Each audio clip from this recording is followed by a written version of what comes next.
சேலத்தில் போட்டியிடும் தேசிய ஜனநாயக கூட்டணி வேட்பாளர்களை ஆதரித்து பாஜக தேசிய பொதுக்குழு உறுப்பினர் இல கணேசன் சேலம் பொன்னம்மாப்பேட்டையில் பிரச்சாரம் மேற்கொண்டு வருகிறார். அதன் நேரடி காட்சிகளை பார்க்கலாம்.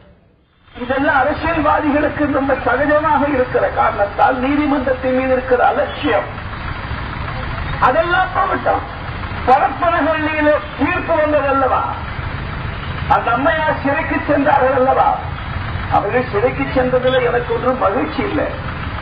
ஆனால் சிறைக்கு சென்ற காரணத்தால் தற்காலிகமாக திரு ஓ பன்னீர்செல்வம் அவர்கள் முதலமைச்சராக பொறுப்பேற்றாரு. தண்டனை வாங்கியாகிவிட்டது. இனியாவது நாம வேறு மாதிரி இருக்க வேண்டும் என்று யாராவது எனக்கு அரசாங்க அலுவலகத்திற்கெல்லாம் போவதற்கு வாய்ப்பே கிடைப்பதில்லை.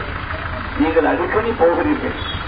ஏதாவது ஒரு மாற்றம், ஒரு ஜாதி சான்றிதழ் கேட்டு போனாலோ வேறு ஏதேனும் போனாலோ மனு கொடுத்தால் உடனே பதில் வருகிறது. எந்த விதமான லஞ்சமும் கேட்கவில்லை.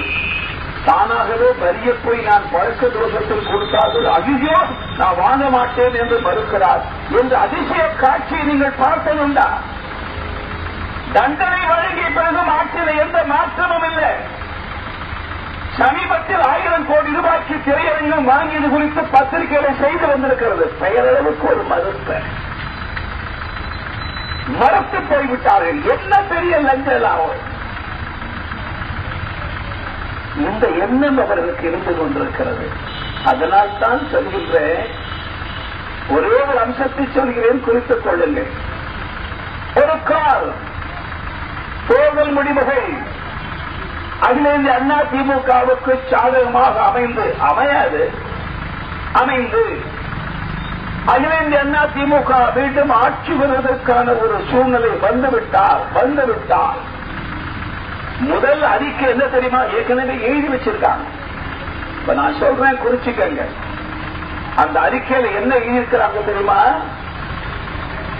என்னை பார்த்து ஊழல்வாதி என்றார்கள், குற்றஞ்சாட்டினார்கள்.